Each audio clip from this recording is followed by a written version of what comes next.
Well, one of the things that I highly recommend is that you forgive yourself for some past mistakes that you've made, because oftentimes when we get in our head like that, we're thinking about something that we did in the past or some kind of failure that we had in the past. Welcome, welcome, welcome. I'm your host, Deirdre Martin, and this is the Master Your Business Show, where we aim to give you, our entrepreneurs and listeners, the tools you need to take your business to the next level. So, folks, buckle up, get ready to take some notes, because today's guest seriously is going to drop some absolute gems. With us today is the incredible Inga Faison-Cavett, also known as Inga Faye, the authenticity strategist. This woman has made a journey many only dream about. After more than 20 years in the hard hat world of chemical plants as a mechanical engineer with a side hustle as a direct marketer, Inga Faye traded her safety goggles for her entrepreneurial spirit, following her dream life. That dream was fueled by faith, family, freedom, flexibility, and of course, a dash of fitness. Now, not all heroes wear capes, folks. Some are busy helping introverted entrepreneurs like you and me to skyrocket to top earner positions. Inga Faye has this magical knack for showing us how to build authentic relationships that treat people like actual humans. Who knew, right? She's here to help us hustle past our fears, grow into our destined identities, and excel to be a blessing to others. That's the sort of power-packed growth we're all about here on the Master Your Business Show. In today's episode, we're going to delve into an underutilized tool for cold outreach. Yep, you heard me, cold outreach. And that tool is surveys. And yes, again, you heard that right, surveys. With Inga Faye's help, we'll show you how to make those surveys your secret weapon. She's here with 3 golden tips. We're going to learn, number 1, how to set yourself up for success by eliminating any negative self-talk. It's all about that positivity. 2, we're going to talk about building relationships. And I'm talking seeing people as more than just a number, because let's face it, we're all more than just a statistic or a number or a formula in a spreadsheet. And 3, we're going to explore the art of nurturing to convert, because a well-watered garden always blossoms. So whether you're an introverted entrepreneur ready to soar, or just someone looking for ways to better connect with your customers, you're going to want to stick around for this one. This show is for you. This episode is for you. So let's jump right into it. And just before we take that final leap, let me remind you, if you find this show to be of value, if you enjoy listening, please rate or review it wherever you are. And even do me one better. Take where you're listening to it right now and share it with somebody else who you know is an introvert, who you know is in business, who you know struggles to make that first step and ask for, a relationship to start, a connection to get going. This show is for them. I promise you, they will thank you for it. So click the share button, send it to your business bestie, whoever that introverted person might be, they will thank you for it.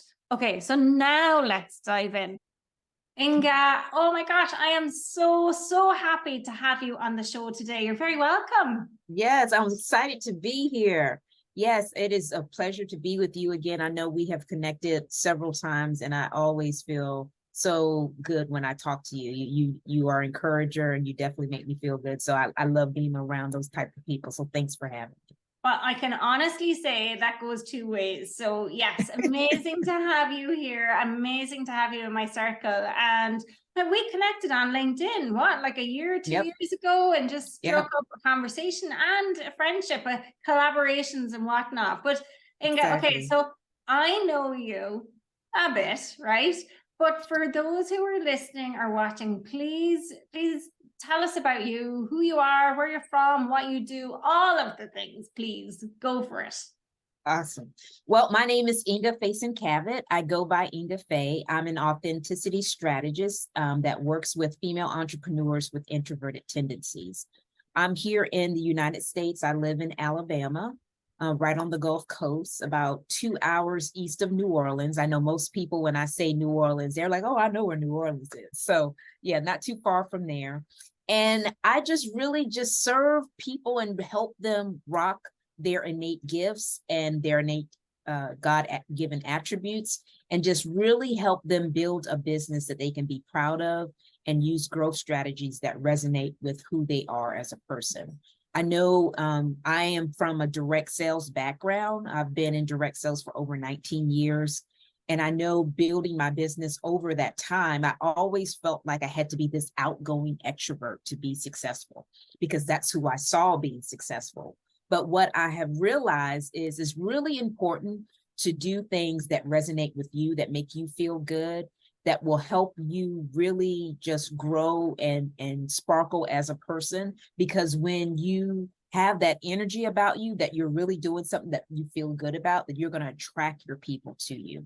And I really think that energy is very important to have, because when you don't do something that resonates with you, you're just kind of like, oh, this doesn't feel too good. You're having more of a negative type energy where you're repelling people. But if you're doing stuff that does resonate with you, you have that positive energy that's really going to bring your people to you.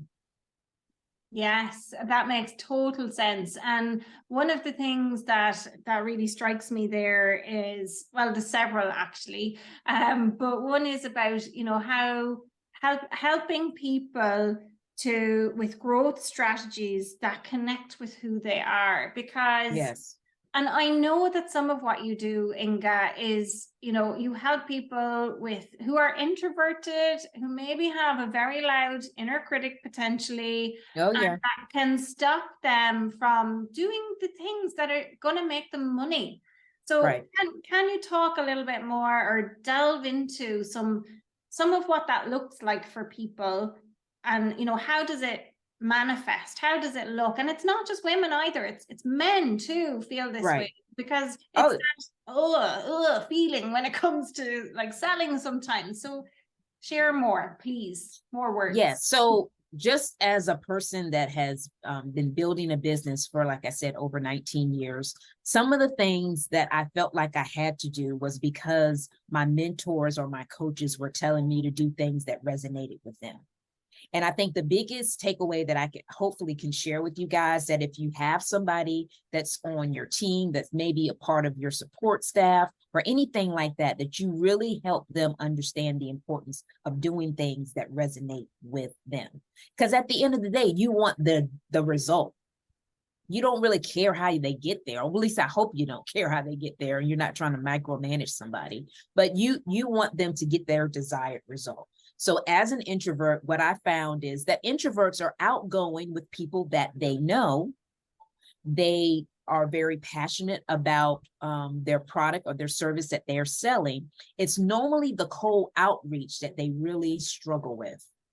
And because they are not that type of person that's just going to walk up to somebody and just start a conversation.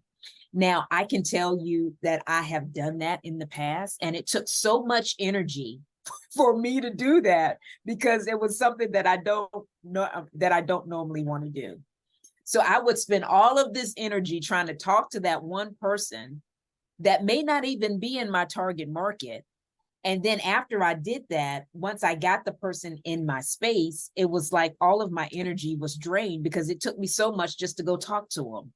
And at the end of the day, we don't want to run our business like that, because once we find our person, for us to make the money or, connect with the person or build that authentic relationship, we got to have the energy to do that on the back end.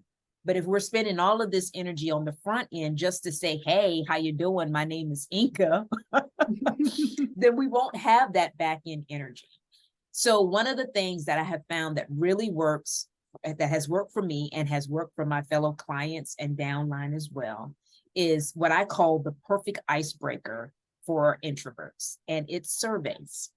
And surveys allow introverts to feel real, to build an authentic connection, and then be able to talk about their product or service based on what the person has said in the survey. So it's kind of like allowing them to pre-qualify their prospects and their leads before they even talk to them. Because then as an introvert, we're like, okay, yeah, I'm outgoing, like I said initially, with people that I know. But when I get this survey, it tells me, oh, she is my person. So I don't have to try to manipulate her or convince her that my product or service is just wonderful, because she's already somebody that's looking for what I have. And as a result of that, as an introvert, it's going to make it easier for me to talk about the products, ask her about her problems and her woes, even some of the things that she absolutely loves, so I can give her the best of both worlds, solve her problems, give it a little bit of what she loves, and then wrap it up in a bow and give her that 10x customer service that I know that I can give to her, and I know that she desires. So she can be dazed, glazed, and amazed by me, and want to then share me with her friends, and then want to buy from me again because of that experience. So how do you get people to take this survey in the first place? Because if they're coming to you qualified, what's step number one to get them there? If they're coming to, well, the survey is to qualify them. So the survey How do is you the get first them step. to take the how do you You get them ask, to take you just it? ask them. The survey methods that I use can be used in person, they can be used online, they can be used in an email, because they're in a form that allows you to use them in any situation. So for instance, if you are in an in-person networking event, you could talk to somebody, just talking to them, getting to know them as a person, similar to what I had mentioned initially, is that you're going to treat people like people and not numbers. Because oftentimes, even if you're not in direct sales, you'll see somebody and say, oh, I'm supposed to talk to 5 people today. Not really taking in consideration you're going to get to know this person as a person. You're just seeing them, oh, well, this is number one. This person right here is my number one. And that person feels that energy, that you're really not interested in them as a person. You're just trying to sell them something. So what I would say, like, you're in a networking event, typically what we do a lot is we have these virtual networking events. That's what we've been doing ever since all of this happened with us 3 years ago with COVID.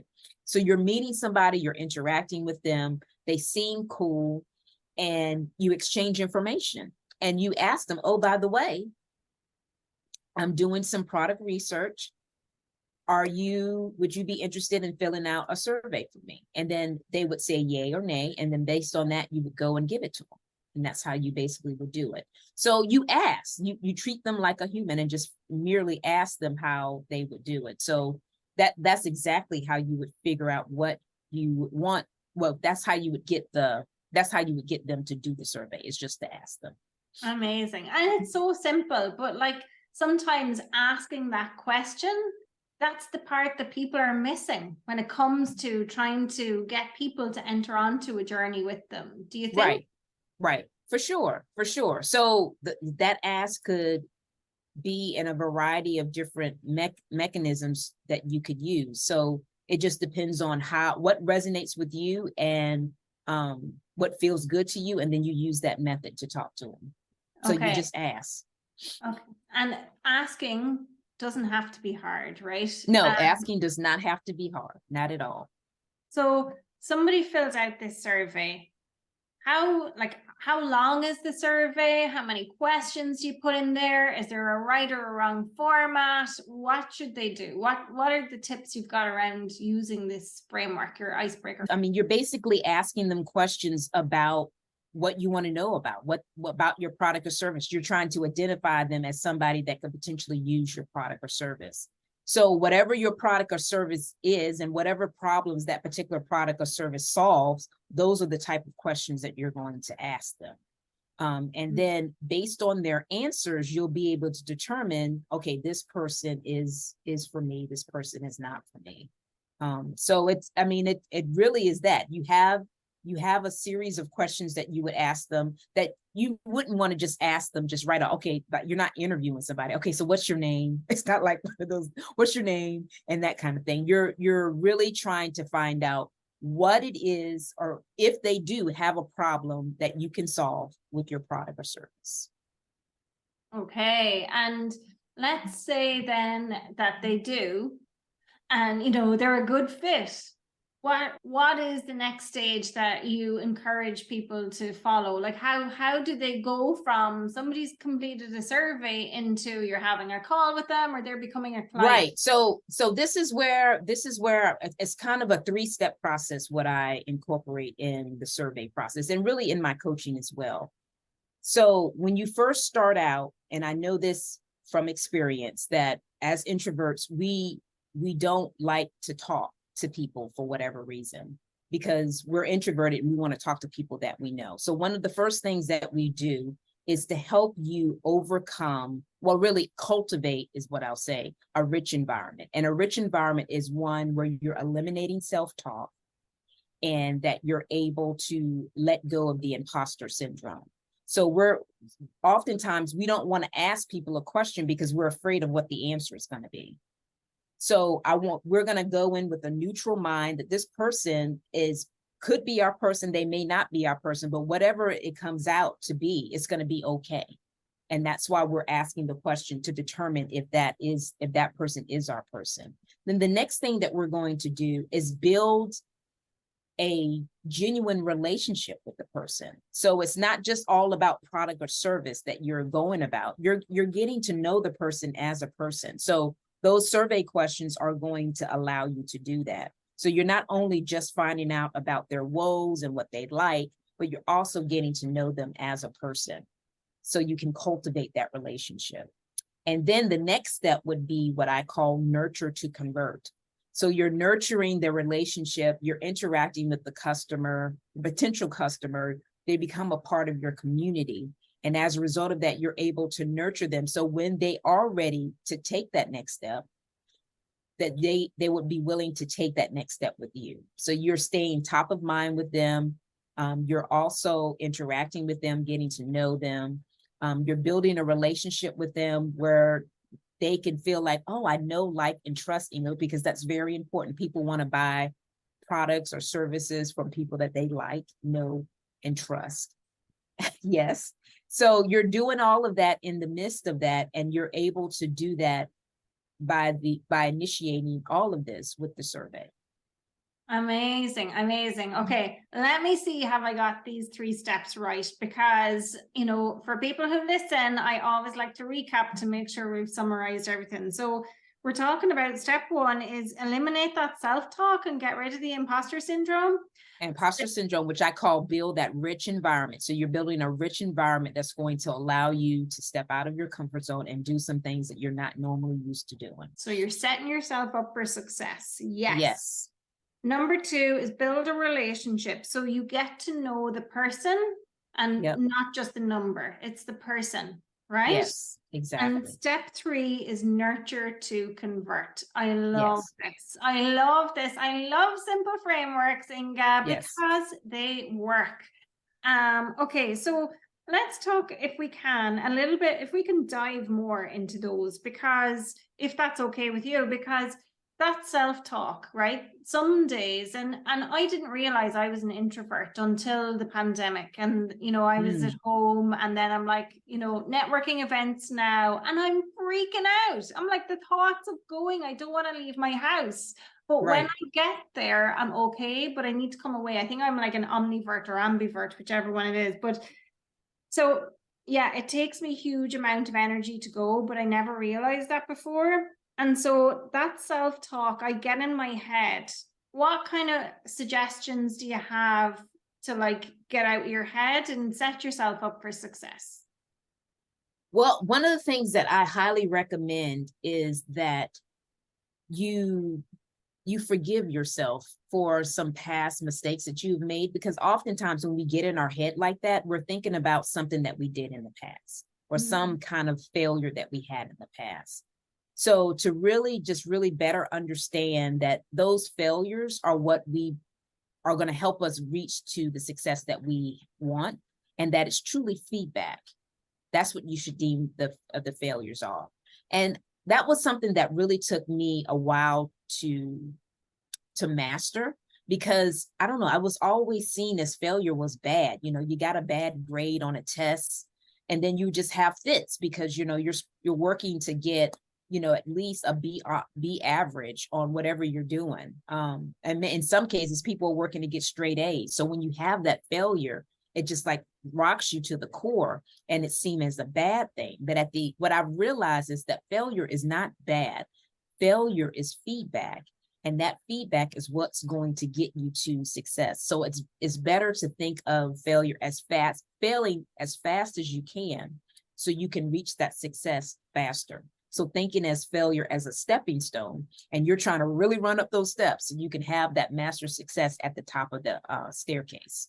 So that was one of the mind shifts that I wanted to think about. And I encourage others to think about too, is swapping out the fact that you think that the fear and the failure is a bad thing, that in actuality is a good thing that's going to help you grow into the person that you're destined to become.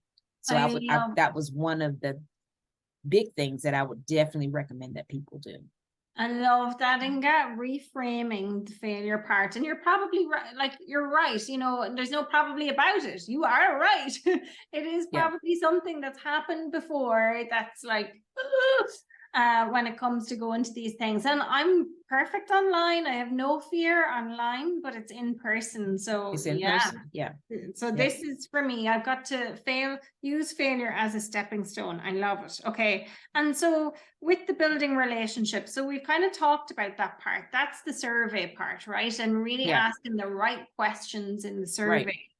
And so the third part was nurturing to convert. Will you dive a little bit deeper into how you do that? Like, is there a time frame on the process? Do you have steps around that? What do you suggest?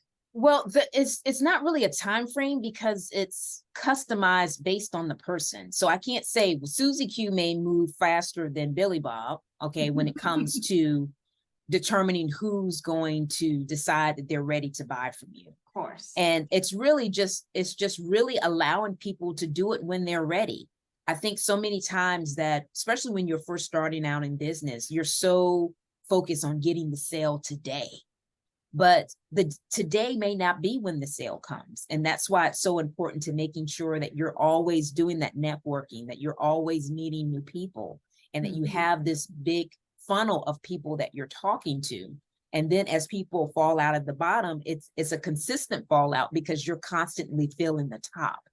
So that's why I would strongly recommend that people are constantly networking. People are constantly doing one-on-ones where they're getting to know people. People are constantly doing collaborations where they cultivate relationships, where they continue to be referral partners, because they really know what the person does and how they serve the person, and even some of the products that they have. So if somebody needs something, you can say, oh, I know that Deidre is all about storytelling, and she's going to help you get your brand and your marketing on point. She would be the one that I would recommend for you. Now, granted, this is out of my wheelhouse, but I know that Deidre would take care of you. So having that kind of thing, that's what kind of, that's what's really going to help you build that momentum on your business to do that. So being willing to see it that way, that it's a journey and not a sprint, that this is not going to happen overnight, that you have to put your time in and due diligence in and do things consistently over a period of time to then see the result. So how long it's going to take, I'm really going to say it depends. It's going to depend on your client. It's going to depend on really on you. Are you going to be that person that's going to be consistently going out there and meeting people on a regular basis and building those relationships, so you can find referral partners, so you can find power partners, so you can do collaborations and be able to share your audience with your fellow person that you really resonate with, so you guys can grow together, because entrepreneurship is a team sport for sure. Oh, yeah, so true. And what's that? I said this saying to somebody yesterday, as a rising tide lifts all boats. Right. That's right. That's exactly what it is bringing people along with you. I've got a client who says that all the time, and it so resonates with me. But yeah, and like I totally get your point around time frame, but this is a question I get asked a lot, Inga, and it's not like, how quickly is it to close the sale? It's more so around how quickly should I follow up with somebody, because I don't want to seem desperate, know? So like, if you meet somebody at a networking event online or in person, is there like a, Is it, when are you next free? Or is it like, I'll call you in 2 weeks, because they're like, oh, I don't want to set that up. What do you recommend for that sort of thing? I think you should just ask them, because you know, you're not going to know until you just ask the person, because it may, like, again, what I said before, it may work for Susie Q, but it may be something altogether different for Stacy. She's not on the same time frame. Maybe she's working on something big right now. She wouldn't be able to talk to you maybe in about 3 months. But you should make sure that you're just asking them, and then that way you don't have to assume when the right time is, because you've asked them when the right time will be. That makes For so much sure. sense. Yeah. And I think probably there's maybe sometimes not necessarily a fear, but actually probably a culture, particularly in Ireland, where sometimes we feel like if we're asking people to do anything, you know, we don't like to ask people to do anything here. And I see this even with some friends and family, you know, some of my closest friends, they'll never ask me for anything. And I'm like, you know, how can I help you? Let me do something to help you if they've got small kids or whatever. But it's, you know, they'll never ask, even though you can see that they need the help. You know what I mean? And so, not that that's necessarily the case for people with products, because, you know, the product is the solution, but it's maybe asking somebody for the right product to solve their problem. So it's that asking is actually a major hurdle, I think, for people, particularly here, Inga. Right. Well, again, your asking is to help be of service to them. And when you think about it in the light of that you're serving them, I think it feels better. It's one thing to ask it because you want to get the sale, but you're genuinely, your heart is to serve. And if you have a heart of service, I think it's going to come across as being a heart of service, that's what you truly want to do. And, you know, as always, practice makes improvement. So the more that you do it, I think the better you're going to feel about it too. That you're going to build that courage muscle that you can actually ask, but you got to continuously do that to get that courage muscle up and working for you. Here. I couldn't agree more. And I love that mentality about service as well. That totally resonates with me. And I know for you, Inga, right? Because you are somebody who is so much of service. Every time I've met you on Zoom, you're always trying to help me and offer me little tips and advice and things like that have been really, really incredibly useful for me. And I know that's a lot about what you do in terms of nurturing people and you know, building those relationships that we've been talking about today. But, you know, sometimes, and the challenge I've experienced with people is where to go to find their people, you know? So like we talked about a networking event, but which networking events should they choose to find the people that they can eventually go on to serve? Like what tips do you have around that? Because I know you're in a lot of networks. How do you find them? How do you decide which ones to stay in, which ones serve you? Right. Well, I think it comes down to you knowing what your target market is and your niche, and knowing where your folks hang out. Because once you know where they hang out, then that can determine where you want to, what kind of networking events you want to attend. So I'll give you an example. I serve women entrepreneurs with introverted tendencies. So once I developed that niche, I started really evaluating, okay, so what event should I be attending? Before COVID, I was attending a lot of local events for our local chambers. Now, granted, these chambers have men and women. Okay. I don't really serve men. But then it came a point, well, is that really the place for me? If my target market is really women, do I need to go to a co-ed type of event, or do I need to go to more of an event that is sponsored by women, and that the majority of the people that are going to be there are women? So I hope that kind of gives you a little sense of kind of what to think about. Once you decide who your niche is, then you need to just figure out, where does my people hang out? Where do they hang out? And then go where they hang out. So you can grow. When you're doing networking, you're doing it intentionally with those people. And then you can then use a survey to pre-qualify the people, because just because they're showing up doesn't mean that they are your person. but then you can add, that would be your way to really filter down to let you know, okay, these are my people. So it's the funnel is not as big as it once was, because we all know everybody is not our customer, that we do need to have that niche. And when we have that niche, that's going to help us decide exactly where we need to go to network. Amazing, amazing. Inga, I could talk to you all day and like keep asking you questions and dive, but I think we would end up down far too many rabbit holes. So let's just put a pin in it here, and potentially let's bookmark you to come back to talk about something along those lines in more detail in the future. So Inga, I want to know what's coming up for you in the next 6 months, and where can people find you? Well, people can find me definitely on my website. It's ingafaye.com. I have all of my DIY course that I have that I told you, well, I don't think I told you about, but really briefly, I have a DIY course called Savvy Survey System, which basically helps you create a survey in less than an hour that you can send out to the world and find your people after you know who your niche is.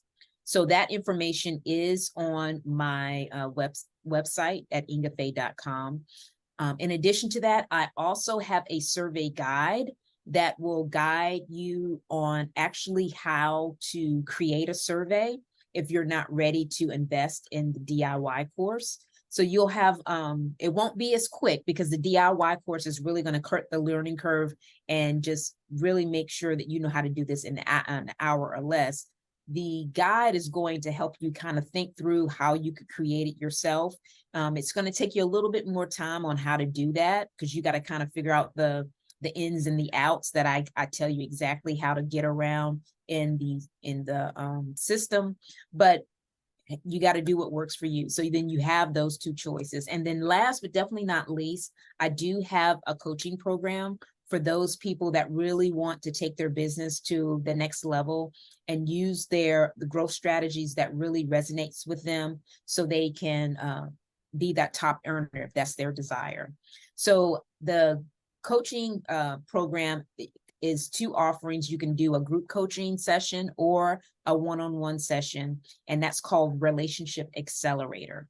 Similar to what we had talked about earlier today, treating people like humans and not numbers. So if you're interested in that, again, that is on my website as well.